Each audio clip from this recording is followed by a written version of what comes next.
So digital farming is basically coming up with solutions for farmers. And actually in the agriculture sector, that was much more interesting.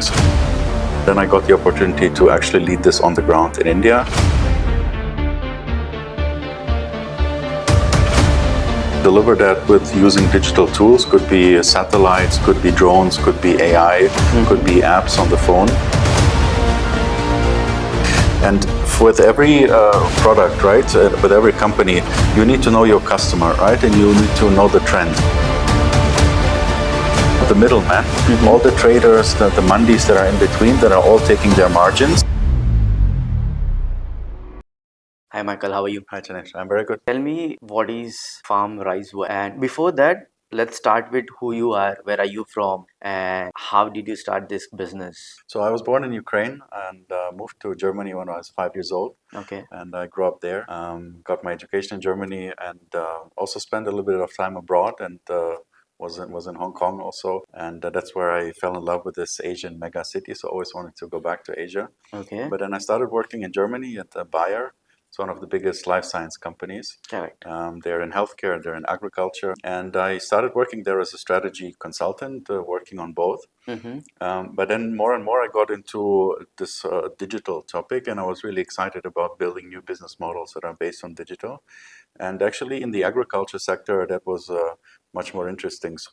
So that's why I switched to that agriculture division. I worked in the strategy team there, then got an opportunity to move to Singapore. So I spent around 3 years in Singapore managing the Asia Pacific region with for digital farming, and was doing business development there.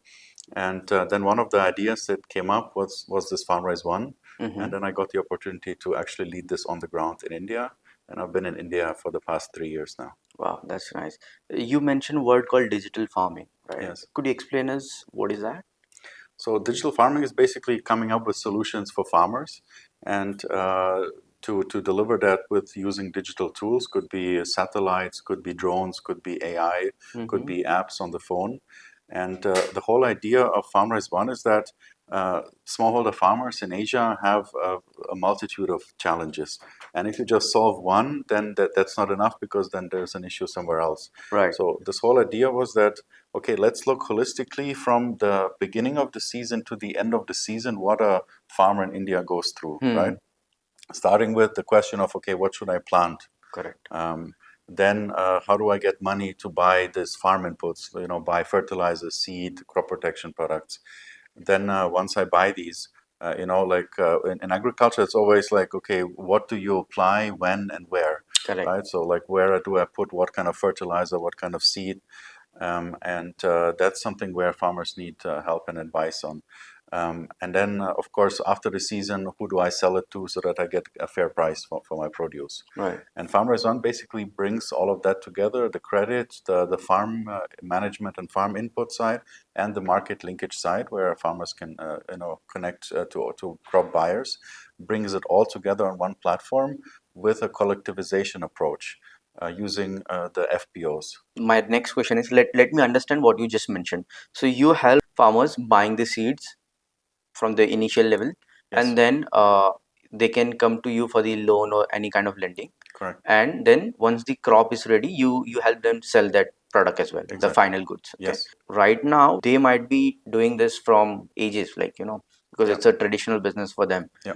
Why they should come to you rather than going for, like, there are other options too, like, they can buy seeds from somewhere else, they can sell it in their local market too. Yeah. But where the farm rice comes into picture, because, like, what is the main benefit Yeah. of your startup, and how they So- can get the more money, maybe like making more money is the Yeah, exactly. I mean, ultimately, it's about more money, Correct. right? And whatever farmers are investing into buying these farm inputs, there should be a return on that. And of course, as buyers, especially, we have a premium quality products, and of course, we have to make a case to the farmer that it's worthwhile investing into these better quality seeds, for example, or crop protection. What we have in FarmRise One is the seed to harvest value proposition, right? That if you buy our farm inputs, then we will make sure that you will get a premium price on your produce. Of course, if you find a better opportunity, you can always sell it to somebody else. But what we do is we connect these farmers that are part of an FPO. So an FPO is a farmer collective, to corporate off-takers like ITC, like Godrej, like Okay. Cargill, right? So basically, you cut out the middleman, all the traders, the mandis that are in between, that are all taking their margins. We are cutting them out so that the farmer gets the maximum price, and the FPO also gets a small margin. But then we're also actually helping the farmer to produce better quality produce, so that they can actually even get better prices from those corporate off-takers, so that their quality grade is the top one. Correct. For example, in vegetables, we are working with the Zepto, Blinkit, those kind of e-grocery companies, where they have very stringent quality requirements for their vegetables. Correct. And we're helping the farmers find the best seed and then also manage the field during the season, so that there's no disease, no insect, no nothing, so that they can get the highest quality price from these companies. According to you, what is the biggest problem that Indian farmers are facing right now?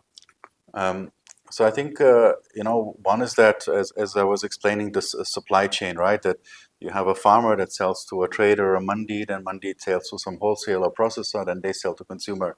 And with every product, right, with every company, you need to know your customer, right, and you need to know the trends. So right now, every cafe in Bandra has matcha tea, right, and Correct. there's every matcha shop. So that's a trend now. So you have to move on that trend. But with a farmer, they are so far removed from the consumer, so it's really hard for them. Okay, what kind of vegetables or fruits should I grow? What are people buying? What are the quality specifications for tomato? What is the taste that consumers prefer, right? Like if they knew that, then they could produce much better for the market and get premium prices. So that's one challenge, right? That there's too many players in the chain, and then the intelligence doesn't flow, right? And we're trying to connect that. Connect that. And then the other, I think, is also that still a lack of digitization, and kind of that infrastructure that brings it together. And yeah, I think a lot of farmers now have a smartphone in their home, but that's still kind of developing. So in order to reach them with technology, that will also take some time. So, like Indian farmers are like one of the highest work doers, we would say. Like, Yeah. 46%, more than 46% of Indian workforce work in a farming related Yeah. activities. And still we always see like, the poor farmer is always poor. Yeah. Like, how do you see that is changing with FarmRise? Like, Yeah.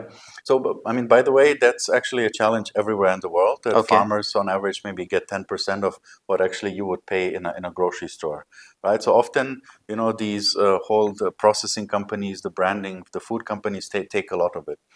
So the solution to that is that you bring the value addition of the products closer to the farmer.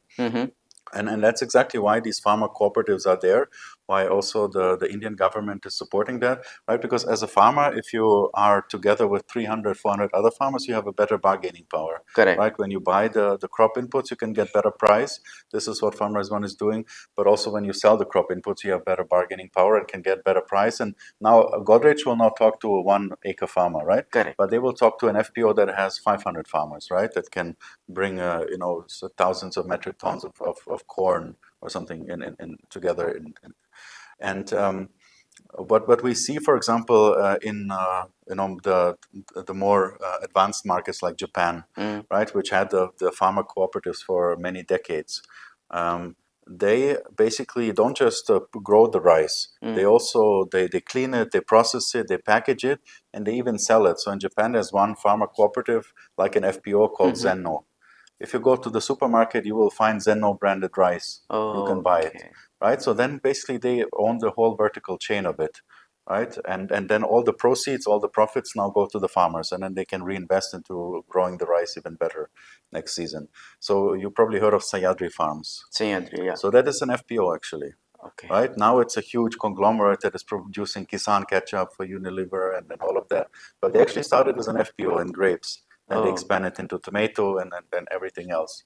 nice. So our mission in FarmRise One is just to create more of these sayadris, right? Oh, Like how nice. can we help these FPOs become commercially viable businesses, right? That sell the input, that have tie-ups with banks. So we help them connect with Axis Bank or other institutions so that they can get loans and working capital, and ultimately to connect them to these corporate off-takers and even exporters, so that they get the premium prices as well. So as you mentioned that these banks can lend some money to the farmers, but often farmers are very because of the harsh conditions in weather conditions in India, and if the major challenge here I can say is they are not able to repay the loans. Yeah. Even you must have heard that, like so in those kind of scenario, how farmer your company is helping them, because let's say you help them get the lending, Yeah. but now the farmer is in the situation where he is not able to repay that. Is there any ways that you can help them? Yeah, so I think a lot of farmers are already in debt, right, and are just struggling. Correct. So the only way out is that you become more profitable, right? That you reach those higher value markets, where your margins are better, where you have more security on price fluctuations and on all of that, right? So it doesn't happen in 1 year, but that's how I think the whole agriculture should move, right? To move away from paddy and more kind of crops that are very draining to the environment, taking a lot of water out, to pulses, for example, vegetables, fruits, all of that. Some of that can really go to the export, and I really think that India would be an amazing country to export more. Mangoes are the best in the Yeah, world. right I now the tried them. mango season are going. Yeah. Yeah, and there's so many opportunities to export more to the entire world. So I think that is the way out for farmers. I think what we're doing in FarmRise One specifically is, obviously there's a huge sector of these KCC loans, Kisan Credit Card, Hmm. that is government funded, where farmers get kind of some money.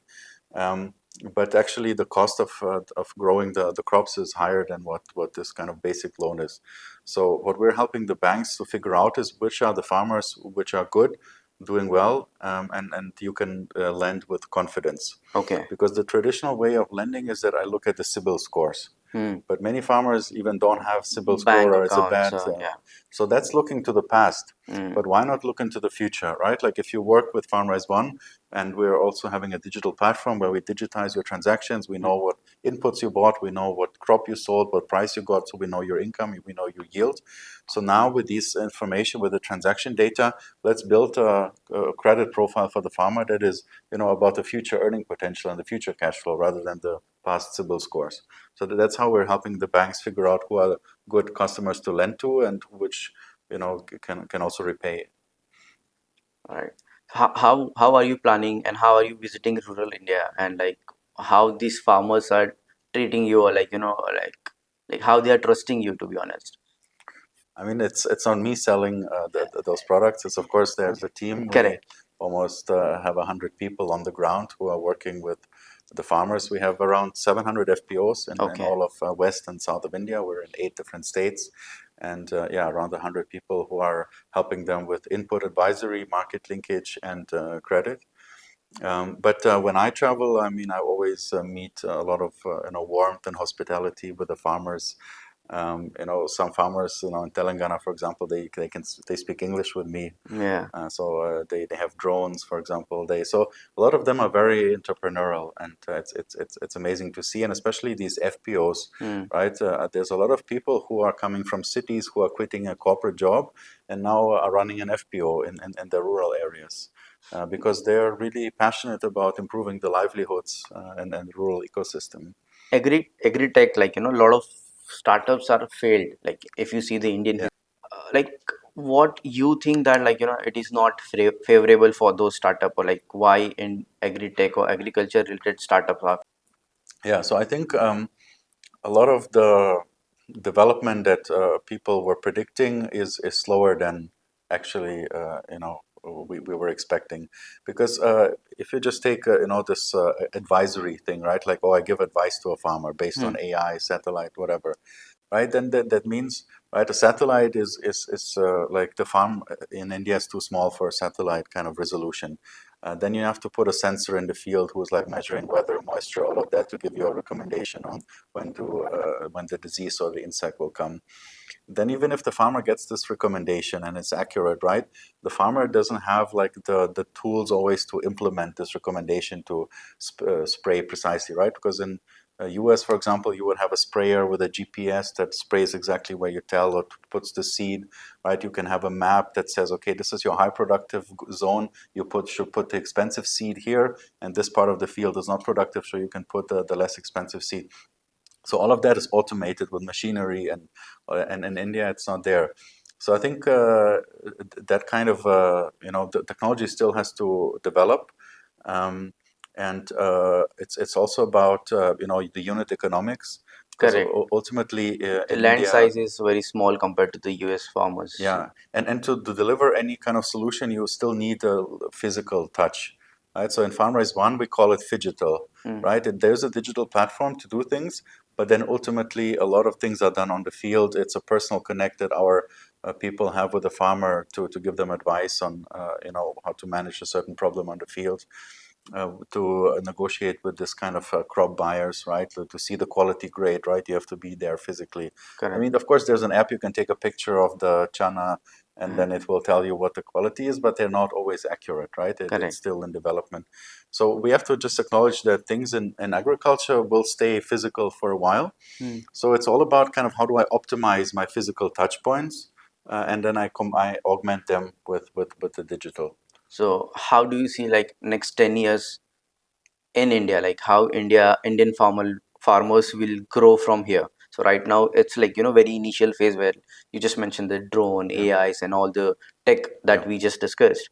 Like let's say 10 years from the now, like 20, like 2026, not today, like but how do you see the Indian farmers will adapt these all technologies, and how do you see this next 10 years yeah. in this Indian?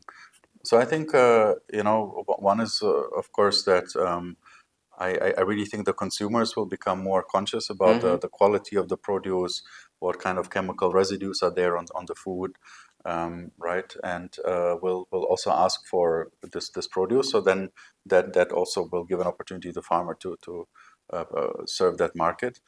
As I mentioned, I think export is a huge opportunity that can be opened up. That with things like what Farmers One is doing, or other companies, or government, right, handholding the farmer how to produce mango, for example, that is exportable, and that's the other thing. There's a lot that, of course, also the government could do, right? I mean, we see already that water in some states in Punjab, Haryana is depleting, right, because Correct. of the use on paddy farming, right? So to kind of see, okay, how do we manage the water? How do we also encourage farmers to use less water, either by paddy farming that is direct seeded, where you Mhm. don't have to flood the field, or even moving to other crops, as I mentioned, like pulses or vegetables and fruits. And the other thing is also that, of course, still there's like different incentives on staying with the current system, and if we evolve the system, if we bring in more kind of market forces, I think while of course protecting the farmers' livelihoods at the same time. Correct. So I think that would also incentivize more investment. Infrastructure, I think, is one thing that can also be enhanced, so that we can get the fruits and vegetables from faraway places, like oranges from Nagpur or something, right? So that it's also accessible everywhere in the country, the produce from the country, which is amazing, right? But because things are not optimized, the supply chain is not yet optimized, Mm-hmm. right? Like the when it arrives on your table, then it's not as fresh. Correct. So I think also if technology can help bridge that gap, right? Like using intelligence, how to navigate the whole Mandi system and the supply chain system to make sure that things are kind of moving along the chain and are still fresh when they arrive. So that's also, I think, a big change. Nice. So if you just mentioned a lot of tech-driven things and optimization. So if any startups in India, like because Indians are like IT-driven people, like we Yeah. have a lot of software developers and like all the like all the talented people are here. If someone wants to build something for these farmers, what all things they should build? like anything that can help farmers.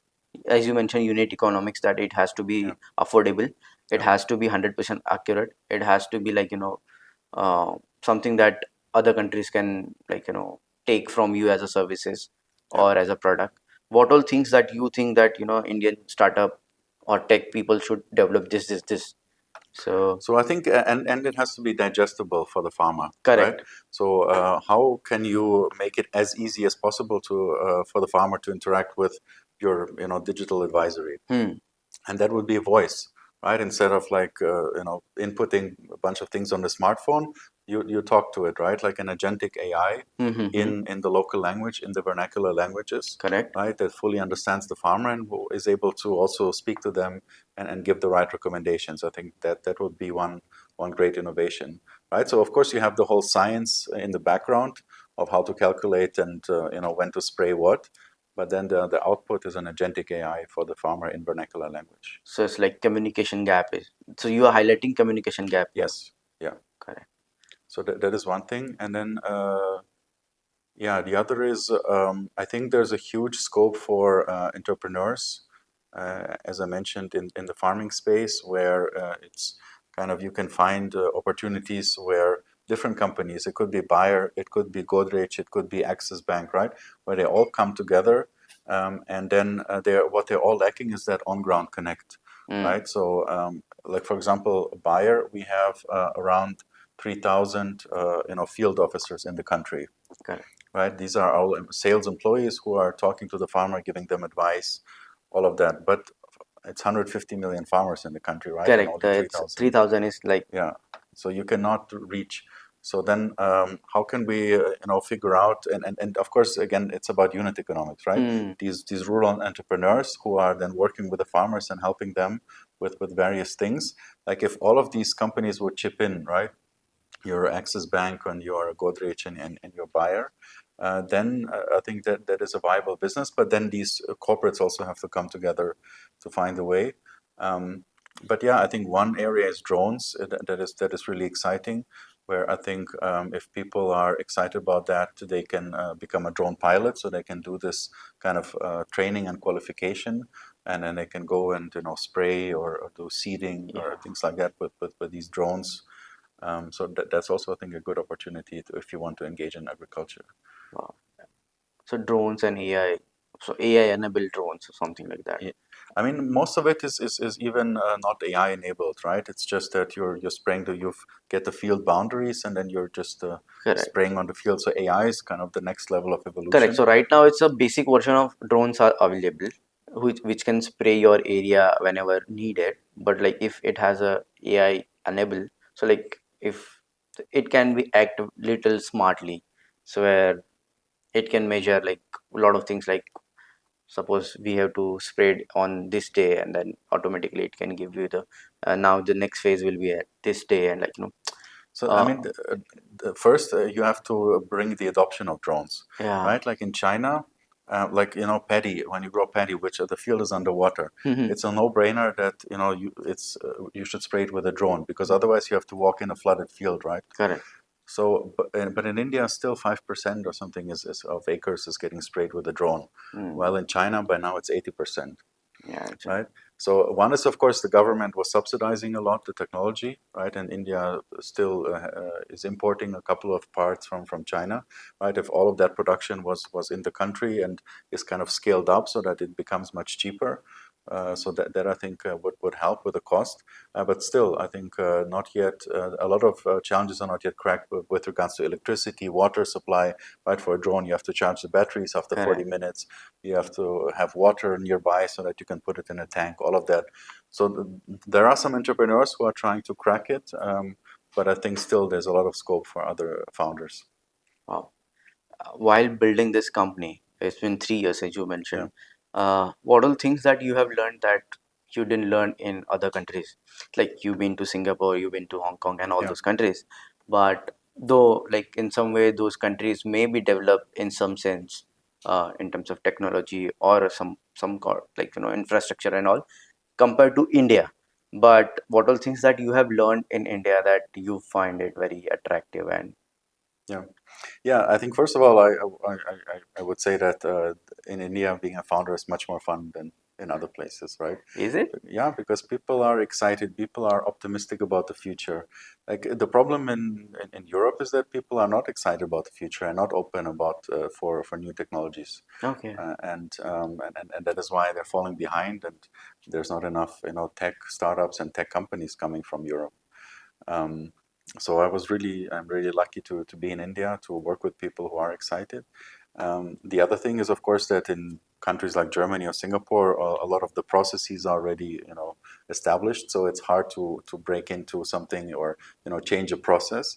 While in India, things are a little more open, right? So you have more space for creativity to actually design that process in the first place, or at least experiment and kind of see where it leads, and then take that skill and scale that route up. Um, Overall, I would say I learned patience, right? Because as a German, you Yeah, come with that mind of, okay, a process has to be like this, or it has to be one, two, correct. and just to accept that things may take their time, and sometimes it takes longer, and there are so many factors that could be there, but it's okay, right? Like things take their time, especially in agriculture, and I'm happy that, of course, my main investor, of course, is Bayer, right, in the startup. So So you we don't have money problem. I don't have a problem of getting hassled, Yeah, right? Because they are also in the agriculture business, and they understand that things will take years until they actually materialize, right? Because you have one season, you can do one experiment, right? And then correct, that's 6 months. Like in fast moving consumer goods, you like people don't wait for 6 months, right? They do quick experiment, it's digital often, and then after 1 week, and then you optimize again. So the pace is slightly different in agriculture, and I think also, uh, yeah, in India, I learned that. Um, but at the same time, you can still be fast, right? And that's the other thing I really appreciate in India is that there is jugaad, there's the creative problem correct. solving, where people just do things that maybe somebody in Germany would say is not possible, right? Mhm. Because it's this and this way, but here in India, people find a way. So ultimately, I think when I bring my German structure or planning, and then if I combine it with the Indian jugaad and that creativity, then I think that brings a very winning combination together. Correct. Like as you were mentioning that we like Punjab has less water now, and then they should shift from wheat, let's say wheat from pulses. Yeah, Similarly, like you are recommending that Indian farmers should focus on exports. yeah, So how Indian farmers can see the data, like like in this country, let's say China is exporting this many products, we should do that, or like these African countries importing this all stuff and giving us this much rate, like price in terms of, and based on that data, Indian farmers can produce that particular crop.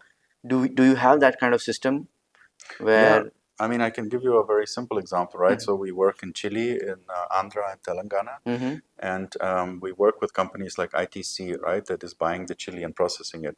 So the chili that is, we call it IPM, Integrated Pest Management, Mhm. which means that it's approved for export, and that means that certain chemicals were not used there, right, because certain chemicals might be banned in Europe or China. Correct. So then farmers need to know what kind of chemicals they spray and don't spray, and we Mhm. do hand holding with them through the FPOs to make sure it happens.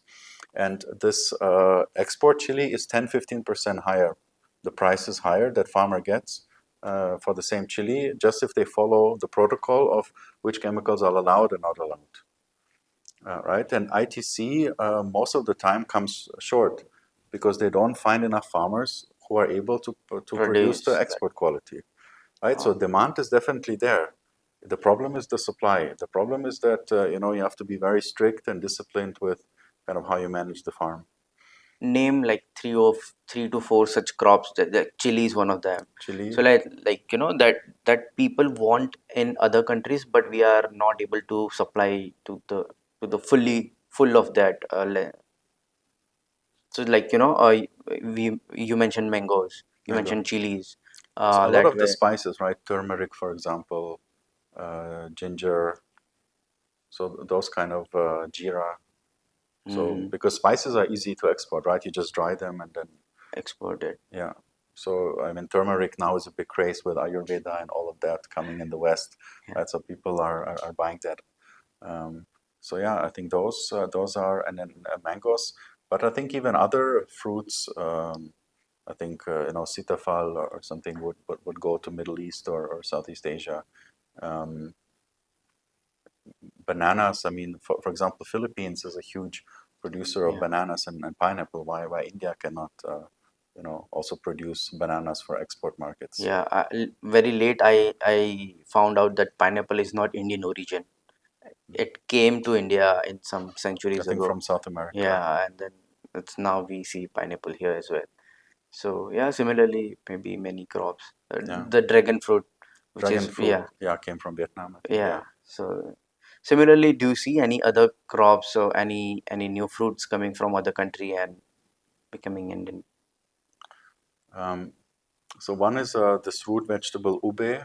I don't know if it's like a purple root vegetable that Okay, is now going into all of these matcha drinks and iced coffee drinks. okay, That's I think a huge trend now, and they also call it taro ube. It's from Philippines. okay. Um, So we have to import that from Philippines right now. no, I don't think it's in India yet, but the demand is much higher than the supply in Philippines of this root, and it's a tropical root vegetable. And so that is, I think, if I was, That's a gold mine for Indian farmers. yeah, check it out. Like Yeah, I think that could be huge. Um, Other than that, I think avocado is still growing quite fast in India. Berries, I think, is blueberries. blueberries is a huge opportunity. But even yeah, I mean strawberries or something. I think it's also growing quite well. Um, we have to figure out this vertical farming or some this kind of protected Correct. agriculture so that it's available kind of longer than just that season. Yeah. How do you see that, this, as you mentioned, vertical farming, that like certain leafy vegetables doesn't require soil Yes. and they Yeah. grow vertically somewhere. Yeah. Like, is it that healthy? Like, do you see anything as a vegetable, it is losing its protein or vitamins or something? No, no. It's actually healthier because it's not exposed to all the diseases and insects of a field. So it's And it's very easy to do. Like, we can see a lot of startups are doing and yeah, like selling it on a Blinkit and such kind of yeah, website. And it's like Indian consumer are focusing more on a healthy stuff, so leafy vegetable is one yes, of the choices. yes, exactly. So just producing closer to the metro cities, Hmm. and yeah, I think just optimizing the growing cycle. For the ITC kind of acquiring, so you mentioned that in Andhra, chilies, ITC is taking all the chilies. Suppose we have someone who has not that many land parcel to produce that much chilies, Mhm. what can be the other options despite mandis? Like, so mandi, so last option is mandi, Yeah, okay, but for the ITC, let's say they take multiple tons of produce, but yeah. let's say it's like as a state or as a smaller farmers, they don't have that much land to produce something like chili at that scale. Mhm. What can be the second option for them? So I mean, at least in FarmRise One, we're trying to bring all kinds of different crop buyers, Hmm. so that the FPOs. So in our model, the farmers don't sell directly to Hmm. these big guys. They sell through FPO. So then the FPO is that first level of aggregation. So one is that there's AVT, there's McCormick, there's many other spice companies that are also buying the chili. So depending on what kind of quality, is it a pungent chili or is it just for the color, right? There's also different quality grades. So then we help this FPO like, okay, this one will buy from you or this one will buy from you. But then the other creative idea is, as I mentioned, right, bring the value addition to the farmer. Why not create some kind of processing where you create your own chili powder and Hmm. then you brand it with your FPO name, or you create some chutneys or pickles or something like that. And just even if you sell it in nearby, maybe Vijayawada or something, right? You figure out, or you can put it on e-commerce, right? Like why not create kind of a brand of your FPO, and then there's so many solutions that can help you kind of create an e-commerce presence, Mm-hmm. where even as a small producer, but then you have a purpose, right? Like, yeah, it's coming directly from farmer. There's a traceability. There's like women who are, whose livelihood is kind of improved by doing all of this, and people will buy it. I think that's a huge thing in the West. I think it will also come to India, that people are buying products with a purpose, right? Where Mm. they feel good about it. It's not just, I'm buying chili powder, but now they also know where it's coming from. Correct, correct. So I have seen that people are growing saffron in container, that Mexican grass in a lot of places.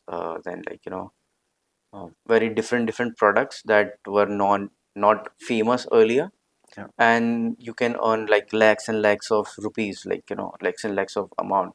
So is there any such kind of produce, like crop or anything that you see in your mind, like flowers in some cases, like people were orchid were one of the highest growing, highest profit making flower yeah. was there, so something like that. Do you see any one thing, one or two? So that those kind of small things are not my specialty, right? Correct.